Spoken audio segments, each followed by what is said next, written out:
Қайырлы күн асыйхан чайымдары. Бүгінгі видеода песочный кекстің рецептін көрсететін боламын. Каналыма міндетті түрде тіркеліп кетіңіз, және де видеом ұнаса лайк басуды ұмытпаңыз. Жұмсақ сармайдың үстіне шекерімізді салып, жақсылап миксерлеп аламыз. Оның үстіне су құйып тағы да миксерлейміз. Содан соң ситадан өткізілген ұнымызды саламыз, және де кукурузный крахмал немесе картоп крахмалын қоссаңыздар да болады. Одан соң разрыхлителімізді қосып, жақсылап, барлығын біркелкі етіп араластырып аламыз. Қажетті қоспаларды видеоның астында описанияға жазып қойдым. Сол жерден қарап жасай берсеңіздер болады.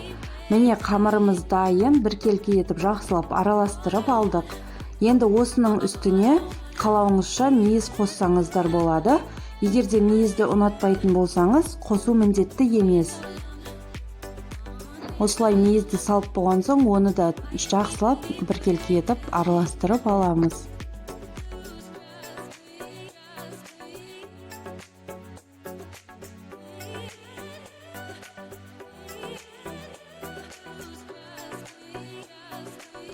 Міне осымен дайын. Енді қалбымызды жақсылап майлап аламыз.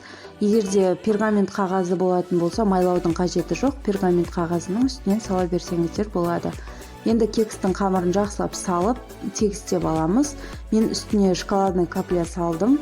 Егер қаласаңыздар, салмай-ақ қойсаңыздар болады, немесе шоколадты алып теркадан өткізсеңіздер де болады. 180 градуста 20 минут пісіріп алатын боламыз. Міне осымен дайын. Өте керемет болып шықты.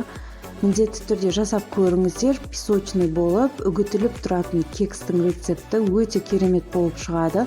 Міндетті түрде жасаңыздар, өкінбейсіздер, өте дәмді болып шығады, және де тез дайын болады. Жұмыртқасыз, ең бастысы өте қолайлы рецептпен жасалынған. Міндетті түрде жасап, видеом ұнаса каналыма тіркеліп, лайк басып, комментарияға тағы да қандай видео түсіргенімді қалайсыз, міндетті түрде жаза кетіңіз.